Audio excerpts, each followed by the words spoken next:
Hello students, welcome to stats with इरावर sir. अपन करने वाले हैं CA foundation correlation and regression का मॉड्यूल सॉल्व। तो आज अपने इस सेशन में सेट ए पहले अपन सॉल्व करेंगे। So let's start. तो सबसे पहले तो bivariate data are the data collected for two variables irrespective of the time, more than two variables at the same point of time, two variables at a different point of time। तो सबसे पहले bivariate data होता ही क्या है? Bivariate data मतलब suppose मुझे एक student का डेटा चाहिए कि सपोज संडे को दो पेपर हुए स्टैट्स एंड मैथ्स के। तो एक ही क्लासरूम के वही स्टूडेंट्स ने मैथ्स में कैसा किया और स्टैट्स में कैसा किया, ये टेबल मैंने बेसिकली तुम्हारे मॉड्यूल से ही उठाया है, टेबल नंबर 17.1 से।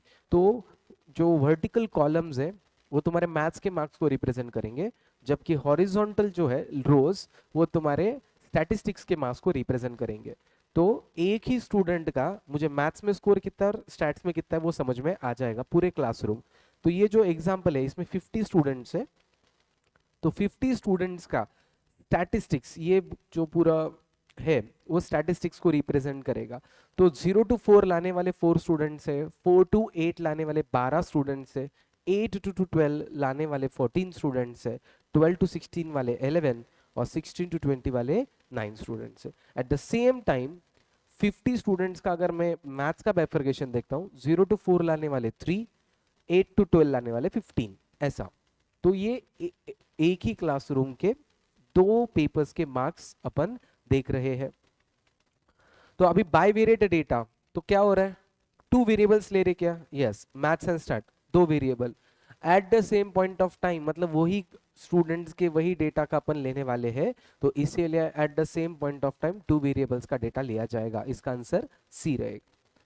For a bivariate frequency having p plus q classification, the total number of cells is total number of cell। अब सेल किसको बोलते हैं? तो सेल बोलते हैं ये एक सेल हो गया, ठीक है, ये दूसरा सेल हो गया, ये तीसरा सेल हो गया। तो अब इसके केस में ये जो कॉलम्स है ये p, इनको कॉलम्स को p बोलेंगे और रोज को q बोलेंगे। तो कितने हो गए? p1 p2 p3 p4 p5 और columns are q1 q2 q3 q4 q5। तो अगर मैं ये सेल्स कैलकुलेट करता हूं, इसमें देखो 1 2 3 4 5 ऐसे 5 रोज है, तो टोटल कितने हो जाएंगे? 25। तो मैंने कैसे निकाला? टोटल कॉलम्स कितने? 5। टोटल रोज कितने? 5। तो टोटल 25। तो सेल्स कैसे आएंगे? कॉलम इंटू रोज। तो कॉलम्स को अपन p और रोज को q बोलेंगे। तो सेल का फॉर्मूला आएगा p into q। That's why D option. Sum of the cell frequencies in a bivariate frequency table में B sum of the frequencies. देखो इसकी फ्रीक्वेंसी कुछ नहीं मतलब जीरो है, इसकी कुछ नहीं मतलब जीरो है, तो कुछ कुछ फ्रीक्वेंसी जीरो भी आ सकती है। For p into q bivariate frequency table the maximum number of marginal distribution is। अब marginal distribution क्या होता है? marginal is, मैंने सर आपने मैथ्स ऊपर और स्टैट्स को इधर ऐसा क्यों रखा है? आप उल्टा भी तो कर सकते हो, मैथ्स को इधर और स्टैट्स को इधर। यस कर सकते हो, किसने मना किया? तो ये एक तरीका हो गया, और मैथ्स को इधर और स्टैट्स को ऊपर रख के दूसरा तरीका हो गया। तो there are two ways. For P into Q classification of bivariate data, maximum number of conditional distribution is conditional। तो conditional क्या होता है? Let's try to understand। अब कंडीशनल डिस्ट्रीब्यूशन क्या है कि से फॉर एग्जांपल मैं क्या कंडीशन लगा रहा हूं कि मुझे कुछ भी हो जाए मैथ्स में 0 to 4 ही मार्क्स चाहिए, मैथ्स में 0 to 4। तो 0 to 4 मतलब ये कॉलम कंसीडर होगा, और स्टैट में कितने भी चलेंगे। तो ये हो गया तुम्हारा जनरल एक्स कॉलम और ये होगा तुम्हारा एफ कॉलम। तो ये तुम्हारे क्लासेस को रिप्रेजेंट करेगा, ये तुम्हारे फ्रीक्वेंसी को। तो ये एक क्वेश्चन हुआ क्या? यस। वैसे मैं दूसरी एक कंडीशन लगा सकता हूं क्या, कि मैथ्स में मुझे सिर्फ 4 to 8 ही चाहिए, मैथ्स में मुझे 4 to 8 और स्टैट्स में कुछ भी चलेंगे, तो ये कॉलम आ जाएगा। तो इस केस में क्या हो जाएगा? इस केस में क्या हो जाएगा?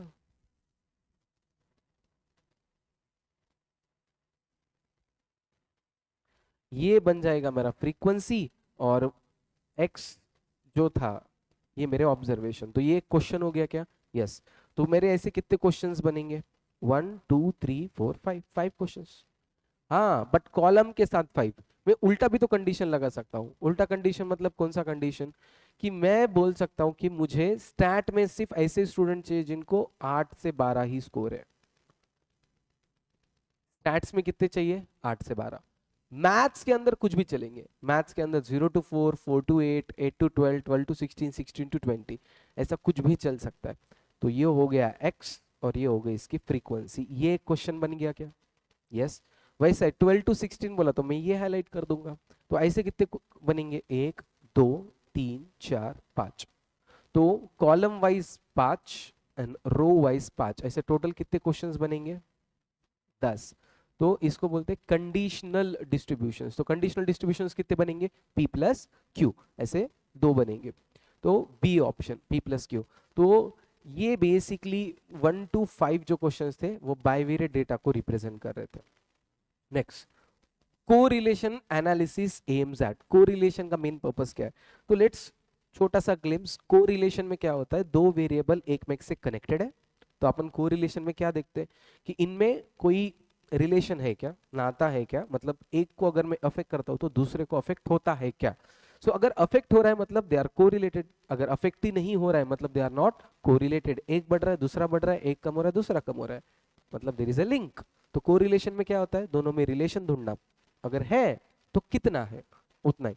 बट एक की वैल्यू पता है और दूसरी की वैल्यू गेस करनी है, उसको रिग्रेशन बोलेंगे। तो कोरिलेशन में क्या होता है, रिलेशन ढूंढना, अगर है तो कितना। तो देखेंगे इसमें कौन सा है, predicting the one variable for the given value of the other variable. Prediction किस में होता है, रिग्रेशन में। तो ए ऑप्शन तो कट गया। Establishing relation between the two variable, yes, दो वेरिएबल के बीच में का रिलेशन एस्टैब्लिश किया जाता है। And measuring the extent of relation between the two variables, एक तो रिलेशन है कि नहीं, अगर है तो कितना है। दोनों भी चेक होते हैं क्या, यस, दोनों के दोनों चेक होते हैं, इसलिए D option, both B and C, that's the correct answer. Regression analysis is concerned with, regression किससे कंसर्न्ड होता है, तो रिग्रेशन में क्या करते हैं अपन, रिग्रेशन में एक वैल्यू से दूसरी वैल्यू प्रेडिक्ट करने की कोशिश करते हैं।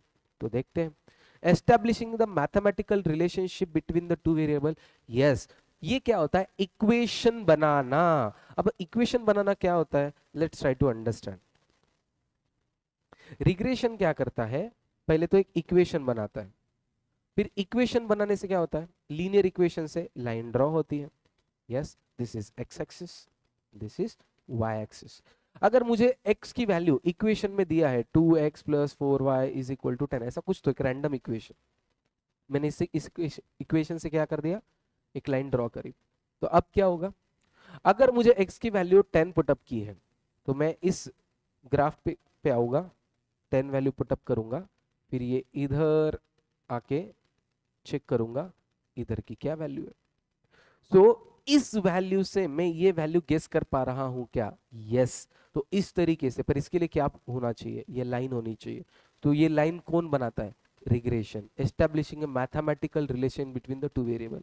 एस्टैब्लिशिंग अ मैथमेटिकल रिलेशनशिप मतलब ये लाइन गेस करना, इसको ही रिग्रेशन इक्वेशंस बोलते हैं। रिग्रेशन इक्वेशंस कौन से, दो है, X on Y and Y on X, ऐसे दो रिग्रेशन इक्वेशंस है क्या, यस। तो रिग्रेशन इक्वेशंस बनाना, रिग्रेशन इक्वेशंस बनाना मतलब एस्टैब्लिशिंग मैथमेटिकल रिलेशनशिप। और एक बार इक्वेशन बन गया तो क्या बनेगा, एक बार इक्वेशन बन गया तो ये लाइन बनेगी, और ये लाइन बनेगा तो क्या होगा, predicting the value of dependent variable for a given value of independent variable। तो x on y, जब अपन x on y बोलते हैं, मैं हमेशा अपने स्टूडेंट्स को बोलता हूँ क्या, x on y, ये बोलने के लिए मॉड्यूल के अंदर या जनरल स्टैटिस्टिक्स में ऐसा यूज होता है, बट उसका रियल मीनिंग क्या है, x on y नहीं बोलना, बोलते समय क्या बोलना, x depends on y, x depends on y, और इसको क्या बोलेंगे, y डिपेंड्स ऑन x। तो इसमें क्या हो गया, y क्या हो गया, डिपेंडेंट, और x क्या हो गया, इंडिपेंडेंट। x हो गया इंडिपेंडेंट, y हो गया डिपेंडेंट। तो इसमें मुझे क्या पता था, x की वैल्यू 10 पता थी, और मैंने गेस किसकी की, y की वैल्यू, x पता है, x इज इंडिपेंडेंट, x पता है, y की वैल्यू मैंने गेस की। तो बेसिकली डिपेंडेंट वैल्यू पता है, इंडिपेंडेंट मैंने गेस की, that's why D option, both A and C. What is spurious correlation. Spurious correlation क्या है? So let's try to understand what is spurious word का मतलब। स्प्यूरियस कोरिलेशन मतलब फॉर्मूला है, कॉन्करेंट डेविएशन लेंगे, स्पीयरमैन्स रैंक कोरिलेशन लेंगे, या कोई भी Karl Pearson product moment correlation, सभी के फॉर्मूलेज हैं। अगर मैं फॉर्मूले में कुछ भी डेटा दूंगा, कुछ भी data, when I will insert any data into the formula, formula कुछ ना कुछ तो आंसर देगा, जरूर देगा। तो इसका मतलब ये है क्या कि फॉर्मूले में मैंने डेटा दे दिया तो उसका आंसर दे दिया, मतलब ये दो वेरिएबल में कोरिलेशन है? जरूरी नहीं है। अब से फॉर एग्जांपल मैंने क्या किया, मेरे क्लास के बाजू में एक वड़ा पाव का गाड़ा है, वड़ा पाव का गाड़े का सेल, डेली का सेल का डेटा लिया और एक पर्टिकुलर स्टूडेंट के मार्क्स लिए। इंटरेस्टिंगली मैंने ये मार्क्स और वड़ा पाव का सेल एक फॉर्मूला में डाल दिया और फॉर्मूले से आंसर आया 0.8। इसका मतलब जब जब वड़ा पाव वाले का सेल बढ़ेगा तब तक इस बच्चे के मार्क्स बढ़ेंगे, अगर वड़ा पाव का सेल कम तो बच्चे के मार्क्स कम। ऐसा फॉर्मूला बोल रहा है, रियल में नहीं है। तो बेसिकली स्प्यूरियस कोरिलेशन का मतलब होता है ऐसा रिलेशन जो फॉर्मूला बता रहा है पर रियलिटी में वो एग्जिस्ट नहीं करता है। सिर्फ फॉर्मूला में डाला तो आंसर आ रहा है क्योंकि फॉर्मूला है, उसको नहीं पता वो किसका डेटा है, तो वो तो आंसर देगा ही, बट रियलिटी में एग्जिस्ट नहीं करता। Vada pav cell and student के मार्क्स का कोई रिलेशनशिप नहीं है। Number of tigers and gold price, कोई संबंध नहीं है। कोई बोलेगा सर 10 साल से गोल्ड के प्राइसेस बढ़ रहे और टाइगर की संख्या, जनसंख्या, पॉपुलेशन भी बढ़ रही है, तो देयर इज अ पॉजिटिव कोरिलेशनशिप। नहीं, भले ही वो डेटा दिखा रहा है पर उसमें रियलिटी में कोई रिलेशनशिप नहीं है, उसको स्प्यूरियस कोरिलेशन बोलते हैं। It is a correlation between the two variables having no casual, casual मतलब रियलिटी में नहीं है, ऐसा कुछ नहीं है, तो नो कैजुअल, इसलिए C option. Scatter diagram is considered for measuring. Scatter diagram क्या करता है? Linear relationship between the two variables and curvilinear relationship. तो let's try to understand what is linear and curvilinear relationship. Scatter diagram क्या करता है? सिर्फ points plot up करता है। अगर ऐसे पॉइंट प्लॉट अप हुए तो अपन क्या बोलते हैं? There is a positive, perfect positive correlation, क्योंकि ऊपर के साइड जा रहा है और एक ही लाइन पे पूरे पॉइंट्स आ रहे हैं। But at the same time अगर मैं प्लॉट अप करता हूं, मुझे ऐसा रिलेशन दिखता है, तो मुझे क्या समझ में आ गया कि देयर इज कर्व। तो स्कैटर डायग्राम में कर्व भी फाइंड आउट हो सकता है और लाइन भी फाइंड आउट हो सकती है। तो स्कैटर डायग्राम में लीनियर भी समझता है एंड कर्वी लीनियर भी समझता है, इसलिए एंड और नहीं। ठीक है, तो दोनों के दोनों समझ में आते हैं, इसलिए both option A and B. If the plotted points in a scatter diagram lie from upper left to lower right, then the correlation is, क्या है? Upper left. अभी अपर लेफ्ट मतलब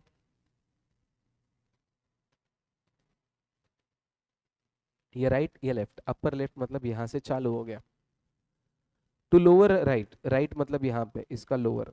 तो इस डायरेक्शन में अगर पॉइंट्स है तो क्या हो गया? ये ऐसा है तो ये निगेटिव होता है, अगर लाइन ऐसी रही तो पॉजिटिव, ऐसी रही तो निगेटिव, तो ये कौन सा रिलेशनशिप हो गया? Negative relationship. तो स्कैटर डायग्राम में ये स्लैंड बन रहा है, इसलिए negative correlationship. If the plotted points in a scatter diagram are evenly distributed, then the correlation is, evenly distributed का मतलब क्या हो गया कि पूरे points equally distributed है, ऐसे। अब मुझे नहीं समझ में आ रहा है कि ये लाइन ऐसी है, ऐसी है, ऐसी है, ऐसी है, तो कुछ भी नहीं समझ में आ रहा है, मतलब वो जीरो है।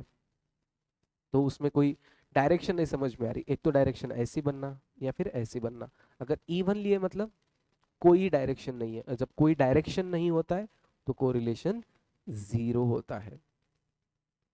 If all the plotted points in a scatter diagram lie on a single line, then the correlation is, हाँ, सिंगल लाइन।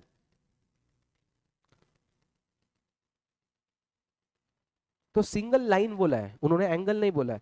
अगर ये एंगल ऐसा है तो परफेक्ट पॉजिटिव, बट एंगल अगर ऐसा है तो परफेक्ट निगेटिव। तो सिंगल लाइन, एंगल नहीं बोला है, it can be perfect positive और परफेक्ट निगेटिव। आइदर यहाँ पे और आएगा, ऐसा नहीं हो सकता ना कि रिलेशन पॉजिटिव भी है एंड निगेटिव है, either it should be positive और negative, that's why either A और बी। बहुत सारे स्टूडेंट्स को मैंने देखा है कि एंड एंड और में कंफ्यूज होते हैं, तो ये देखो कि दोनों एट ए टाइम पॉसिबल है क्या? परफेक्ट पॉजिटिव निगेटिव नहीं, तो आइदर और। तो यहाँ पे स्कैटर डायग्राम में लीनियर एंड कर्वी दोनों के दोनों ढूंढ सकते क्या? यस, दोनों के दोनों ढूंढ सकते। नहीं सर, लीनियर ढूंढ सकते, नहीं तो कर्वी लीनियर, ऐसा नहीं, दोनों के दोनों। प्रॉफिट एंड लॉस अकाउंट, क्योंकि प्रॉफिट एंड लॉस अकाउंट में प्रॉफिट भी समझ में आता है, लॉस भी समझ में आता है। ऐसा बोला है क्या प्रॉफिट और लॉस अकाउंट अकाउंट्स में? नहीं, it is profit and loss account. At time तो दोनों पॉसिबल नहीं है, फिर भी एक ही अकाउंट में दोनों समझ में आता है, इसलिए वो एंड यूज करते। उसी तरीके से स्कैटर डायग्राम में तुम्हारा लीनियर रिलेशनशिप भी समझ में आता है और कर्वी लीनियर रिलेशनशिप भी समझ में आता है, इसलिए एंड यूज किया है और नहीं। और यहाँ पे एक तो पॉजिटिव रहेगा या फिर निगेटिव रहेगा, इसलिए आइदर ए और B. The correlation between shoe size and intelligence is, कोई रिलेशनशिप है? नहीं है। शू साइज एंड इंटेलिजेंस, किसी के पैर छोटे और दिमाग अच्छा है, पॉसिबल है। और भाई साहब के पैर एकदम लंबे चौड़े एकदम और दिमाग में अक्ल में जीरो है, पॉसिबल है। तो there is no relationship, zero. But अगर से फॉर एग्जांपल ये डेटा में फॉर्मूला में डालूंगा और कुछ ना कुछ तो आंसर आएगा, तो उस रिलेशनशिप को क्या बोलेंगे? अभी अपन ने पढ़ा था, उसको बोलते हैं स्प्यूरियस कोरिलेशनशिप। ठीक है, स्प्यूरियस कहाँ पे पढ़ा था? हाँ, 8 में, तो स्प्यूरियस है। The correlation between speed of automobile and distance traveled by it after applying the brakes is, तो speed of automobile and distance traveled by it after applying the brakes, let's say ये road है और यहाँ पे तुम्हारी bike है Hayabusa. अगर से फॉर एग्जांपल तुम 80 किलोमीटर पर आवर के स्पीड से जा रहे हो और यहाँ पे ब्रेक मारते हो, सेम वे तुम अगर 10 किलोमीटर पर आवर की स्पीड पे और यहाँ पे ब्रेक मारते हो तो क्या होगा? 10 की स्पीड से तो तुम यहीं रुक जाएंगे, पर 80 की स्पीड है तो थोड़ा सा गाड़ी आगे जाएगी कि नहीं? यहाँ पे ब्रेक मारूंगा, थोड़ा आगे जाके रुकेंगे। वही अगर मैं सपोज 200 के स्पीड से जाऊंगा, गाड़ी दिख भी नहीं रही, यहाँ पे मैं अगर ब्रेक मारूंगा तो कहाँ पे? यहाँ पे जाके रुकेगी। 10 की स्पीड पे यहीं पे रुकेगी और 80 की स्पीड पे यहाँ पे रुकेगी। मतलब जैसे जैसे स्पीड बढ़ रही है तो ये डिस्टेंस भी बढ़ रहा है क्या? स्पीड ज्यादा तो डिस्टेंस भी ज्यादा। तो यहाँ पे क्या बोला है? Between speed of automobile, speed of the car, speed of the car 80 से 200 बढ़ गई क्या? Yes. And distance travelled by it after applying the brake, यहाँ पे ब्रेक मारा तो रुकी कहाँ पे? यहाँ पे। और यहाँ पे ब्रेक मारा तो रुकी कहाँ पे? यहाँ पे। स्पीड बढ़ गई तो ये डिस्टेंस भी बढ़ गया क्या? यस। तो दैट्स व्हाई पॉजिटिव। तो स्पीड बढ़ गई, डिस्टेंस बढ़ गया, स्पीड कम, डिस्टेंस भी कम, दोनों एक साथ मूव हो रहे हैं, मतलब there is a positive correlationship. Scatter diagram helps us to, scatter diagram क्या मदद करते हैं? Find the nature of correlation between the two variables. Nature का मतलब होता है पॉजिटिव है, निगेटिव है या नहीं है, ये find out. Yes, but at the same time ये भी पढ़ते कि बाकी के ऑप्शंस क्यों नहीं। Compute the extent of correlation between the two variable, compute मतलब कितना है।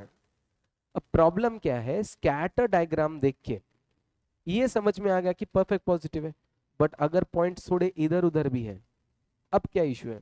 ये समझ में आ गया कि पॉजिटिव है, बट कितना पॉजिटिव है एग्जैक्ट कैलकुलेट हो रहा है क्या? नहीं।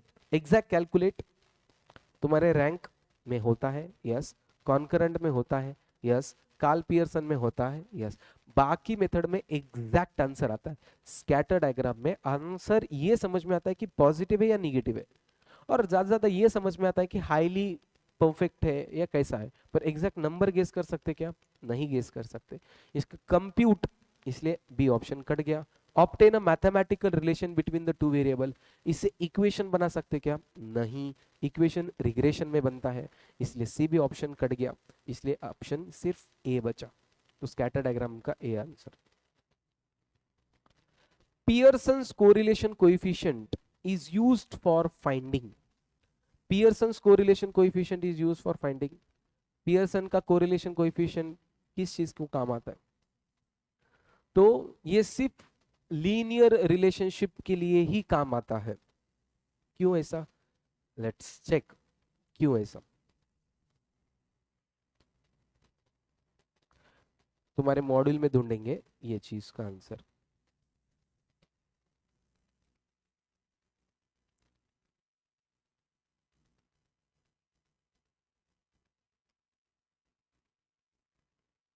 हाँ, यहाँ पे देखो मॉड्यूल के अंदर की लाइन है, मैं कुछ खुद से नहीं कर रहा हूँ। This is by far the best method of finding the correlation between the provided. हाँ, क्या दिया है कार्ल पियर्सन के, relationship between the two variable is linear. अगर रिलेशनशिप दोनों में लीनियर है तो ही Karl Pearson product moment correlation find out किया जा सकता है। क्वेश्चन क्या पूछा था, पियर्सन, पियर्सन मतलब कार्ल पियर्सन, कार्ल पियर्सन का कोरिलेशन यूज टू फाइंड, कब फाइंड आउट करने के लिए आता है, लीनियर रिलेशनशिप। लीनियर मतलब ये वाला, इसके लिए काम आता है, इसके लिए काम नहीं आता। और ऐसा क्यों, क्योंकि मॉड्यूल ने यहाँ पे पहले ही लाइन में दिया था कि ये कब काम आता है, सिर्फ लीनियर रिलेशनशिप के केस में ही काम आता है, अदरवाइज नहीं आता है, इसलिए बी ऑप्शन। तो तुम चाहिए तो यहाँ पे लिख सकते हो, क्या लिखना,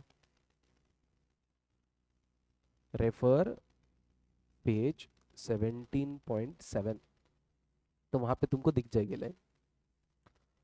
product moment correlation coefficient is considered for, product moment correlation किसके लिए, finding the nature of correlationship and amount of correlationship. कोई भी फॉर्मूला हो, ना कि सिर्फ प्रोडक्ट मोमेंट, कॉन्करेंट हो, स्पीयरमैन्स रैंक हो या कार्ल पियर्सन हो, तीनों के तीनों फॉर्मूलेस में आपने को रिलेशनशिप कितना है वो भी समझ में आता है, एंड पॉजिटिव है निगेटिव है ये भी समझ में आता है। तो नेचर का मतलब होता है पॉजिटिव, निगेटिव या नो रिलेशनशिप। तो Karl Pearson product moment correlation से सपोज आंसर आता है 0.8, तो इससे मुझे पॉजिटिव निगेटिव यस समझ में आया कि ये पॉजिटिव है, नेचर। अमाउंट 0.8 है, दोनों भी समझ में आ गए, निगेटिव 0.8 रहा तो नेचर भी समझ में आया, निगेटिव अमाउंट भी समझ में आया। तो दोनों समझता है, दोनों में से एक, दोनों समझ में आता है, नेचर भी समझ में आता है एंड अमाउंट भी। तो 0.8 अमाउंट है और ये साइन नेचर है। नेचर मतलब पॉजिटिव है या निगेटिव है या जीरो है या नो रिलेशनशिप है, दोनों के दोनों समझ में आ जाते हैं। तो नेचर भी समझ में आता है, अमाउंट भी समझ में आता है, इसलिए both A and B. If the value of correlation coefficient is positive, then the point in a scatter diagram tend to cluster. अगर पॉजिटिव है तो कौन सा पॉजिटिव है, ये वाला, तो कहां से कहां गया, यहां से यहां तक, तो ये कौन सा साइड है, तो ये अपना राइट है और ये क्या है, लेफ्ट। तो लेफ्ट के डाउन से चालू हुआ और राइट के upper side, left down upper right, lower left corner, lower left, left के लोअर से चालू एंड अपर राइट, राइट के अपर ऊपर, तो ये है क्या, यस, बाकी सब गलत हो जाएंगे। तो लोअर लेफ्ट से upper right. When r is equal to 1, all the points in a scatter diagram would lie. अगर r is equal to 1 है तो स्कैटर डायग्राम के पूरे पॉइंट्स कहां पे आएंगे, तो 1 है, परफेक्ट पॉजिटिव है, तो अभी अपन ने जस्ट, तो ये परफेक्ट पॉजिटिव है, lower left upper right on a straight line directed from lower left to upper right. But एक कंडीशन क्या है, इन्होंने क्या पूछा है, 1, तो परफेक्ट 1 कब होगा, जब पूरे पॉइंट्स एक ही लाइन के ऊपर है। तो पूरे पॉइंट्स एक ही लाइन के ऊपर है क्या, यस, पूरे पॉइंट्स एक ही लाइन के ऊपर है, इसीलिए ऑन अ स्ट्रेट लाइन बोला है, ए ऑप्शन। सिर्फ स्ट्रेट लाइन बोला रहता तुमने 1 देके तो गलत क्या होता, तो नीचे वाला ये भी तो स्ट्रेट लाइन है पर ये -1 है और ये अपर साइड है तो ये +1 है, इसलिए स्ट्रेट लाइन को नहीं, यहाँ से यहाँ तक, और ये निगेटिव माइन, ये +1 का है, ये -1 का है, ये +1 और -1 का आंसर ये होता, तो यहाँ पे +1 पूछा इसलिए A option.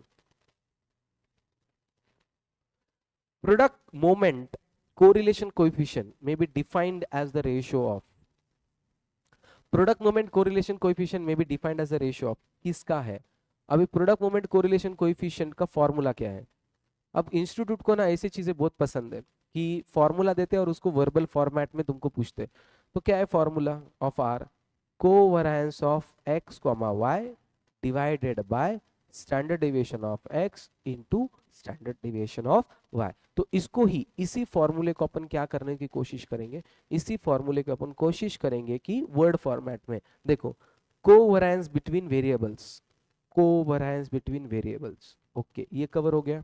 Yes, to, to मतलब divided by covariance of x y, to मतलब डिवाइडेड बाय, प्रोडक्ट मतलब multiplication, multiplication product of their standard deviation, standard deviation of x standard deviation of y। यही फॉर्मूला है क्या are का? Yes. तो इसी को कैसा बोलेंगे? Covariance between the two variables and product of their standard deviation, product मतलब मल्टीप्लीकेशन एंड स्टैंडर्ड डेविएशन। यहाँ पे वरायंस से बोल के ये कट हो गया, and product of standard deviation to the covariance, मतलब ये फॉर्मूला उन्होंने उल्टा कर दिया। तो ये फर्स्ट ऑप्शन है, तो ये कट हो गया। दूसरे ऑप्शन में वरायंस बोलती है, ये कट हो गया, तो ये थर्ड ऑप्शन इसीलिए करेक्ट हो गया। तो 20 का सी। तो covariance between the two variable is, covariance देखो आर क्या हो सकता है? -1 हो सकता है, 1 हो सकता है, 0 हो सकता है, राइट। नाउ फॉर्मूला क्या है? Covariance of x, y bye standard deviation of x standard deviation of y। अब इसमें तुमको एक ट्रिक दिमाग में लगाना पड़ेगा। स्टैंडर्ड डेविएशन डिस्पर्शन है, डिस्पर्शन नेवर नेगेटिव, तो ये positive into positive, positive into positive क्या आएगा?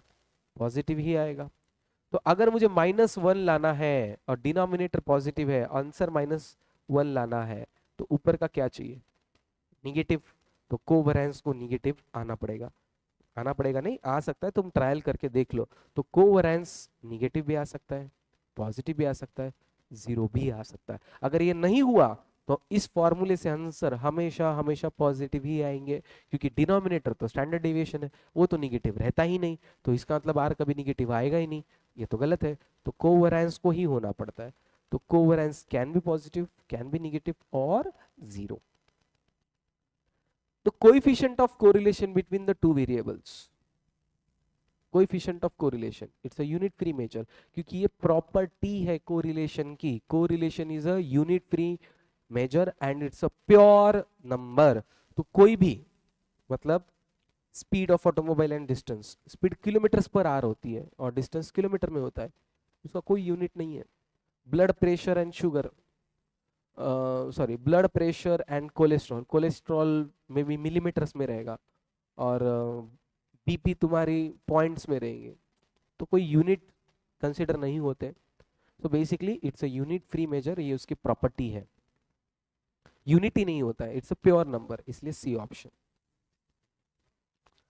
What are the limits of 3 correlation coefficient, sorry what are the limits of the correlation correlation coefficient? -1 से +1, बट बोथ इंक्लूसिव, ये बहुत important है। Negative correlation आ सकता है, तो सी ऑप्शन तो कट गया। नो लिमिट गलत है, मैक्सिमम 1 ही आंसर आ सकता है। तो -1 to 1 एक्सक्लूडिंग, मतलब इसका मतलब है कि 1 और -1 नहीं आते, जबकि गलत है, -1 और 1 आ सकते, इसलिए इंक्लूडिंग, इसलिए डी ऑप्शन।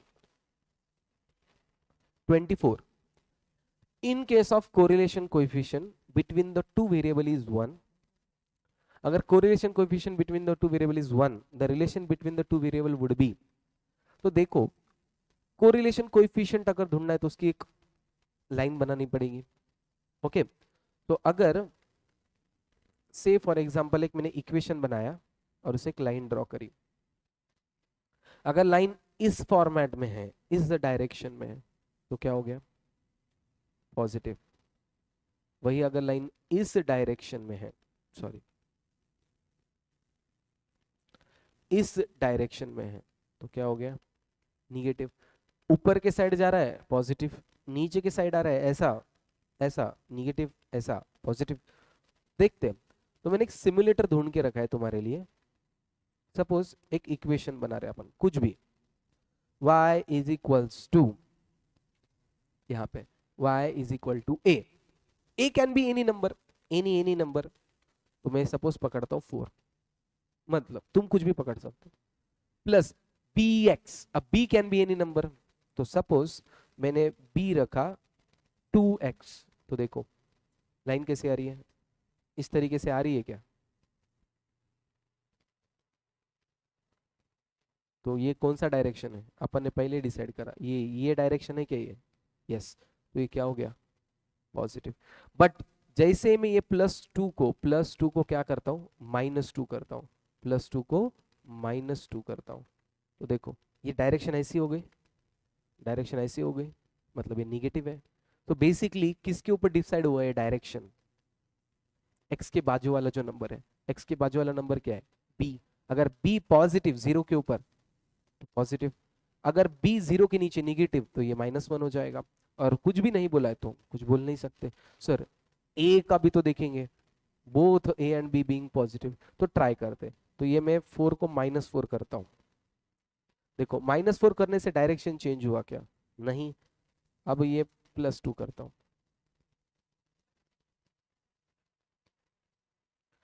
पॉजिटिव होते ही क्या हुआ, +2 पॉजिटिव। ये डायरेक्शन कैसा है, ये डायरेक्शन इस तरीके का है। पॉजिटिव डायरेक्शन कैसा होता है, ऐसा। ये डायरेक्शन कैसा है, ऐसा। पर यहाँ पे देखो 4 निगेटिव है, मतलब ए पॉजिटिव रहो निगेटिव रहो कुछ फर्क नहीं पड़ता, किससे फर्क पड़ता है, बी से फर्क पड़ता है। बी अगर पॉजिटिव तो आर पॉजिटिव, बी अगर निगेटिव आर निगेटिव, ए का कुछ फर्क ही नहीं पड़ता है। तो अपने को क्या पूछा था, 1 +1, तो +1 होने के लिए क्या करना पड़ेगा, बी को पॉजिटिव, पॉजिटिव मतलब <0 तो B option. If the relationship between the two variable x and y is given by 2x plus 3y plus 4 is equal to 0, then the value of correlation coefficient, sir अभी आपने बोला था, तो याद रखो equation में y इक्वल टू x लिखा है, तो इसी इक्वेशन को तुमको क्या करना पड़ेगा, y इक्वल टू फॉर्मेट में रखना पड़ेगा। तो क्या करेंगे इस इक्वेशन को, 2x plus 3y plus 4 is equal to 0, y equal to रखो 3y is equal to -2x -4। तो क्या हो गया, x का कोएफिशिएंट क्या है, निगेटिव है, निगेटिव होने की वजह से क्या हो जाएगा, निगेटिव होने की वजह से आंसर भी निगेटिव आ जाएगा। सर कुछ भी, लेट्स ट्राई, अपने पास जो सिमुलेटर है अपन उससे ट्राई करेंगे। तो मैंने क्या बोला, जब भी इक्वेशन देंगे तो इक्वल टू के साइन के एक साइड y रखो, एक साइड x रखो, x की साइन चेक करो, x की साइन अगर निगेटिव है तो आंसर भी निगेटिव आएगा, पर x की साइन अगर पॉजिटिव है तो आंसर भी पॉजिटिव आएगा। Let's try with the simulator. क्या इक्वेशन दिया है, 2x plus 3y, 2x plus 3y plus 4 is equal to 0। तो कैसा आ गया, तो ये डायरेक्शन कैसा है, ऐसा है। तो ये डायरेक्शन कैसा है, ऐसा है। तो डायरेक्शन ये कौन सा डायरेक्शन है, निगेटिव डायरेक्शन है, तो आंसर निगेटिव आना चाहिए, तो -1। ओके, तो ट्रिक क्या दिया मैंने, ट्रिक ये है कि तुमको जब भी ऐसा इक्वेशन देंगे इक्वल टू साइन के एक साइड y रखो पॉजिटिव और एक साइड x रखो। x का साइन कुछ भी हो सकता है, x का साइन पॉजिटिव तो आंसर पॉजिटिव, x का साइन निगेटिव तो answer negative. For finding correlation between the two attributes, we consider attribute, इसलिए तुमको चैप्टर बनाना पड़ेगा। एट्रीब्यूट किसको रिप्रेजेंट करता है, एट्रीब्यूट तुम्हारे क्वालिटेटिव डेटा को रिप्रेजेंट करता है, किसको, क्वालिटेटिव डेटा। तो क्वालिटेटिव डेटा के लिए कौन फेमस है, तो 3 फॉर्मूले तुम्हारे पास, concurrent, Karl Pearson and Spearman's rank. तो बेसिकली एट्रीब्यूट किसको रिप्रेजेंट करता है, क्वालिटेटिव, और क्वालिटेटिव डेटा के लिए कौन है, स्पीयरमैन्स रैंक। कार्ल पियर्सन कब करना है, ये पियर्सन कब यूज करना है, पियर्सन तुमको जब लीनियर रिलेशनशिप पता है और एक्चुअल डेटा पता है तो पियर्सन यूज करना। स्कैटर डायग्राम अमाउंट नहीं ढूंढना है, सिर्फ नेचर ढूंढना है, तो स्कैटर। स्पीयरमैन्स रैंक कब यूज करना, जब क्वालिटेटिव, और क्वालिटेटिव डेटा किसको रिप्रेजेंट करता है, एट्रीब्यूट, इसके लिए C option. And concurrent, concurrent कब यूज करना, जब डेटा चेंज हो रहा है बट कितना चेंज हो रहा है मुझे फर्क नहीं पड़ता, क्वांटम ऑफ चेंज फर्क नहीं पड़ता है, तब कॉन्करेंट। तो इसलिए यहाँ पे सी, क्योंकि क्वालिटेटिव डेटा है। For finding the degree of agreement about the beauty between the two judges, a beauty contest we use।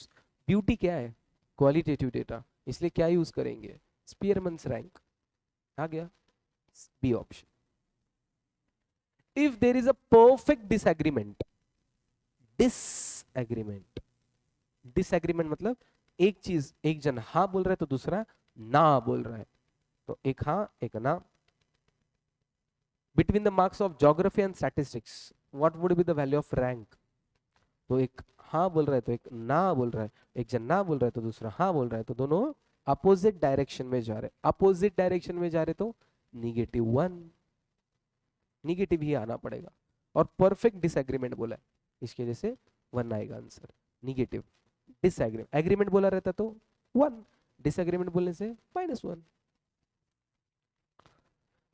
When we are not concerned with the magnitude of the two variables under discussion, we consider magnitude मतलब कितने से फर्क पड़ता है।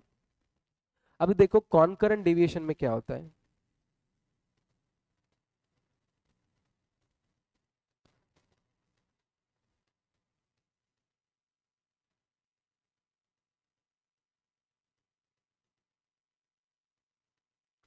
अभी x पहले इसको तो sign of x, first case में तो साइन नहीं आएगा, 10 से 15 नंबर बढ़ गया तो पॉजिटिव, 15 से 100 बहुत बढ़ गया तो भी पॉजिटिव, ये 10 गुना बढ़ गया तो भी पॉजिटिव। बट अगर मैं 10 पॉइंट यहाँ पे 1 लिखा रहता 10.1 तो भी पॉजिटिव ही आता। मतलब कॉन्करेंट में क्या देखा जाता है, सिर्फ देखा जाता है कि नंबर बड़ा है कि नहीं, कितने से बड़ा ये देखा नहीं जाता। तो मतलब मैग्नीट्यूड, यहाँ पे क्या बोला है, when we are not concern with the magnitude, magnitude से फर्क नहीं पड़ता है, किसको, कॉन्करेंट को, कॉन्करेंट को फर्क नहीं पड़ता, इसलिए C option. What is the quickest method to find correlation between the two variables? Quickest method to find, सबसे फास्ट किस में निकलता है, कॉन्करेंट डेविएशन में सबसे फास्ट निकलता है। और ये थ्योरी है, तुमको याद रखना पड़ेगा। अगर इसका मॉड्यूल में लाइन चाहिए तो शायद तक मिल भी जाएगा अपने को।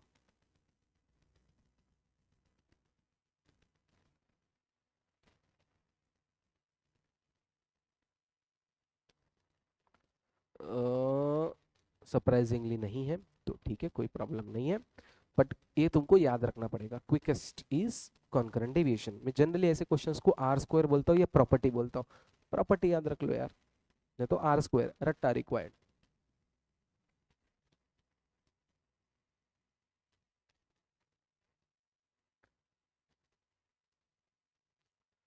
What are the limits of a coefficient of concurrent deviation, कुछ भी हो, कॉन्करेंट डेविएशन क्या है, कोरिलेशन, कोरिलेशन की लिमिट्स क्या है, -1 टू +1, तो between -1 and 1 limiting value inclusive, -1 and 1 inclusive, -1 आ सकता है क्या, यस, 1 आ सकता है क्या, यस, इन बिटवीन कोई भी वैल्यू आ सकती है क्या, यस, इसलिए इंक्लूसिव।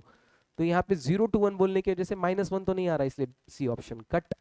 यहाँ पे पॉजिटिव नंबर्स नहीं आ रहे इसलिए वो कट, नो लिमिट्स ये तो गलत है, कोरिलेशन 1 और -1 के बीच में आता है, इसलिए D option.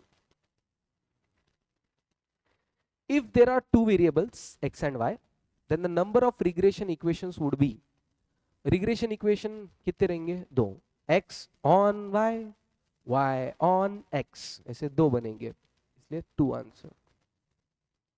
Since blood pressure of a person depends on a age, we need to consider, देखो मैं बच्चों को जनरली ये बोलता हूँ क्या, कि जब भी रिग्रेशन के इक्वेशंस बनाते हो x on y on x, तो ये स्टैट्स में लिखने की तरीका है, पर इसको बोलना कैसे, मन में क्या बोलना है, y डिपेंड ऑन x, और इसको x डिपेंड्स ऑन y, लिखना ऐसे है, मन में बोलना ऐसे है। तो यहाँ पे क्या बोला था, क्या बोला था, blood sugar of a person depends on age, कौन किसके ऊपर डिपेंड है, ब्लड प्रेशर एज के ऊपर डिपेंड है, ओके, तो blood pressure depend on age, तो blood pressure on, depend silent है, ऑन एज, तो अपने को ये ढूंढना ये वर्ड किस में मिलता है, तो ब्लड प्रेशर ऑन एज यहाँ पे मिला, यहाँ पे एज ऑन ब्लड प्रेशर गलत हो गया, एज मतलब age depend on blood pressure. अगर मेरा ब्लड प्रेशर ज्यादा हो गया मतलब मेरा एज बढ़ गया, और मेरा ब्लड प्रेशर कम हो गया मतलब मेरा एज कम हो गया, ये तो गलत है। बोथ नहीं चलेंगे, आइदर भी नहीं चलेगा, इसलिए A option. The method applied for deriving regression equation is known as. तो रिग्रेशन इक्वेशन के लिए कौन सी मेथड, तो देखते हैं। मैंने लिखा है तुम्हारे थोड़ा कन्वीनियंस के लिए पेज नंबर 17.26, तो पे जाते हैं। तो यहाँ पे क्या लिखा है, लेट्स सी। तो ये रिग्रेशन एनालिसिस मॉड्यूल का ही पेज है, और यहाँ पे क्या लिखा है 17.26, the regression line y on x is the line of best fit obtain by method. कौन सी मेथड, लिस्ट स्क्वायर। यहाँ पे लिखा है क्या, लिस्ट स्क्वायर, यस लिखा है। तो अपन जो फॉर्मूलेज यूज कर रहे हैं रिग्रेशन लाइन ढूंढने के लिए मॉड्यूल के हिसाब से, वो कौन सी मेथड है, लिस्ट स्क्वायर, इसलिए ए ऑप्शन। तो मॉड्यूल अगर एक बार थ्योरी पढ़ लेते हो तो तुमको ऐसे क्वेश्चन फटाक से जमेंगे। तो मैंने पेज नंबर लिखा है तुम्हारे कन्वीनियंस के लिए। The difference between the observed value and estimated value of regression analysis is known as, ये भी उसी पेज में नीचे लिखा है, देखो। When y denotes the actual observed value and y hat is the estimated value of y for a given value is a difference between observed and estimated value। यहाँ पे the difference between observed and estimated value e is technically known as, क्या निकाला जाता है, error और residue. क्या बोलते हैं, एरर और रेसिड्यू, एरर और रेसिड्यू। इसलिए ए और बी, ए एंड बी नहीं, एक तो एरर बोलेंगे या फिर रेसिड्यू बोलेंगे, ए और बी। पर ये बोलना क्या चाहता है, लेट्स ट्राई टू अंडरस्टैंड।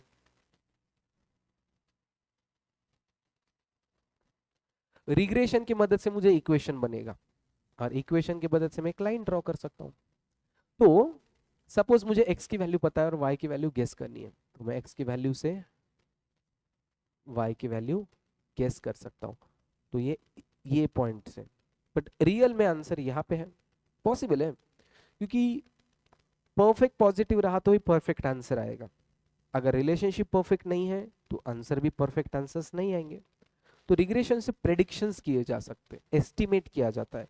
कभी भी प्रेडिक्शन एक्यूरेट होते क्या, नहीं, predictions are never accurate, prediction कभी भी एक्यूरेट नहीं होते।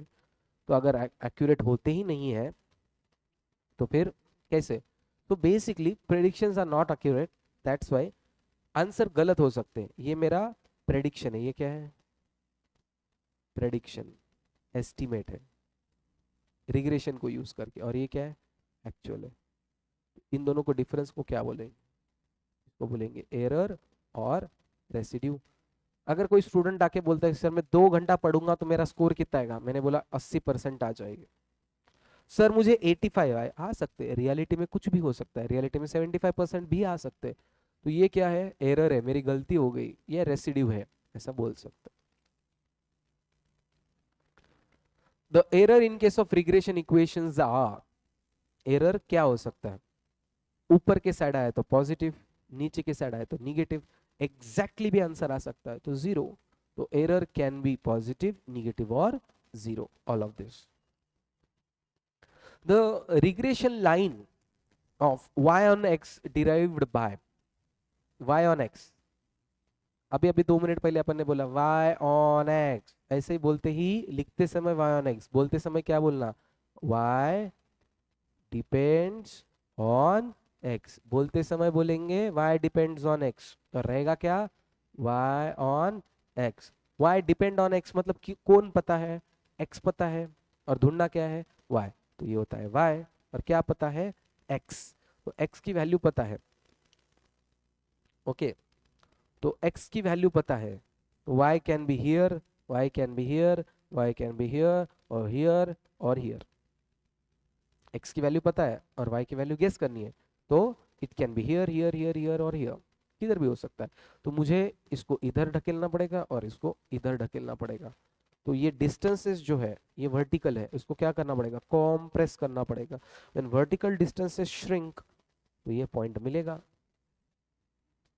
तो ये कौन सा डिस्टेंस कम हो रहा है, वर्टिकल, चेक करो, minimization of vertical distances in a scatter diagram. तो स्कैटर डायग्राम में मुझे क्या करना पड़ेगा, सभी पॉइंट्स को पुश करना पड़ेगा, वर्टिकली ऐसा दबाना पड़ेगा, तब जाके रिलेशनशिप मिलेगा y on x का। तो ये आंसर आएगा मिनिमाइजेशन ऑफ है। और हॉरिजॉन्टल डिस्टेंसेस अगर मैं शिफ्ट करूंगा तो ऐसे अगर करूंगा तो मुझे y पता और x नहीं, तो ये कब आएगा, x ऑन y के केस में, B option. The two lines of regression become identical when, regression lines का प्रॉपर्टी है, क्या प्रॉपर्टी है रिग्रेशन लाइंस की, ये x ऑन y लाइन है और यही y ऑन x है, कब, जब r इज इक्वल टू +1। ये लाइन है x ऑन y और ये लाइन है y ऑन x, ऐसा कब होगा, when r is equal to -1। when r is equal to 0 ये लाइन हो जाएगी x ऑन y, ये लाइन हो जाएगी y ऑन x, परपेंडिकुलर। तो यहाँ पे क्या बोला है, two line of regression become identical. देखो एक के ऊपर ही लाइन है, ये एक लाइन है x ऑन y, ये y ऑन x है, दोनों भी सेम लाइन है, एक के ऊपर एक है। But at the same time -1 के टाइम पे ये लाइन इस साइड जा रही है और उसी लाइन में y ऑन x है, x ऑन y ऊपर जा रहा है, y ऑन x नीचे जा रहा है, एक ऊपर एक नीचे, बट दोनों सेम है। और +1 में क्या होता है, एक ऊपर जा रहा है तो दूसरा भी ऊपर जा रहा है और दोनों आइडेंटिकल है। आइडेंटिकल कब होते हैं, आइडेंटिकल कब होते हैं, जब r1 हो या -1 हो। आइडेंटिकल पूछा है इन्होंने, डायरेक्शन नहीं पूछा है। अगर क्वेश्चन में ऐसा होता कि सेम डायरेक्शन तो आंसर +1 आता, अपोजिट डायरेक्शन तो आंसर -1 आता। तो यहाँ पे डायरेक्शन बोला ही नहीं, इसलिए ए और B relationship can be positive और निगेटिव, इसलिए डी ऑप्शन, ए और B. What are the limits of two regression coefficients, अपन ने रिग्रेशन का एक प्रॉपर्टी पढ़ा है, क्या प्रॉपर्टी पढ़ा है, r is equal to √, bxy into byx, बराबर। और r की वैल्यू क्या हो सकती है, 1, मैक्सिमम वैल्यू कितनी हो सकती है, 1। अगर मैं दोनों का स्क्वायर कर देता हूं, square on both the sides, तो क्या होगा, r का square bxy into byx, r की वैल्यू क्या है 1, 1 का स्क्वायर इज 1। तो इसी चीज को थ्योरेटिकली कैसा बोलेंगे, नो लिमिट गलत है, दोनों का मल्टीप्लीकेशन प्रोडक्ट क्या चाहिए 1, मस्ट बी पॉजिटिव गलत है। Product of the regression coefficient bxy and byx को क्या बोलते हैं, bxy byx regression coefficient, regression coefficient, product multiplication, bxy and byx का मल्टीप्लीकेशन क्या चाहिए, मस्ट बी न्यूमेरिकली, न्यूमेरिकली मतलब number, less than unity, less than unity मतलब 1, unity word का मतलब होता है 1, तो दोनों का मल्टीप्लीकेशन 1 या 1 से नीचे चाहिए, उससे ज्यादा नहीं हो सकता क्योंकि r की वैल्यू 1 के ऊपर नॉट पॉसिबल, इसलिए D option. The regression coefficient remain unchanged due to, regression coefficient remain unchanged, ये प्रॉपर्टी है 17.34, अगर पेज पे जाते हो तुम,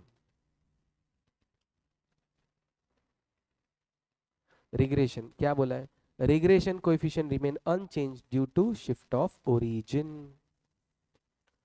रिमेन अनचेंज किसके वजह से, due to shift of origin. ये तुमको पेज नंबर 17.34 पे मिल जाएगा। If the coefficient of correlation between the two variable is -0.9, then coefficient of determination is, coefficient of determination, तो कुछ कुछ फॉर्मूलेज है, क्या है, कोएफिशिएंट ऑफ डिटरमिनेशन, क्या है formula, coefficient of R square, तो -0.9 का स्क्वायर क्या आएगा 0.81, 0.81 बी ऑप्शन। तो ये फॉर्मूला यूज करके, if the coefficient of correlation between the two variable is 0.7, then percentage of variation unaccounted for is, percentage of variation is unaccounted for, unaccounted for इसका मतलब coefficient of non determination,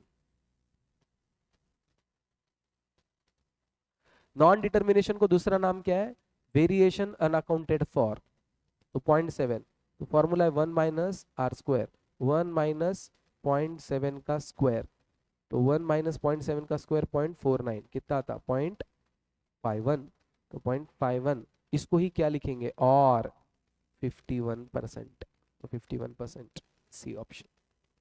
okay, I guess तुमको हर एक question बहुत अच्छे से समझ में आया रहेगा। ओके, मैं और एक वीडियो डालूंगा जिसके अंदर सेट बी सोल्यूशन के साथ मिलेगा, सेट सी मिलेगा। अगर तुम मेरे चैनल को सब्सक्राइब कर लो और अभी अभी दबाए कि नहीं, अरे फटाक से दबाओ, और वहां पे बेल आइकन दिख रहा है उसको भी दबाओ। तो मैं जितने भी मॉड्यूल है स्टैटिस्टिक्स का मैं पूरा सॉल्व करूंगा और पूरे सोल्यूशन तुम्हारे यूट्यूब पे मिल जाएंगे, सो दैट बच्चों को मॉड्यूल के हद तक कुछ भी डाउट नहीं होना चाहिए, ये मेरी गारंटी है। स्टैट्स के अंदर ही बच्चे 40 में से 40 स्कोर, मतलब 100 मार्क का पेपर है जिसमें स्टैट 40 है, मैथ 40 है, एलआर 20 है। तो मैं एलआर एंड स्टैट्स के ये डालने की कोशिश करूंगा पूरे पूरे वीडियोस।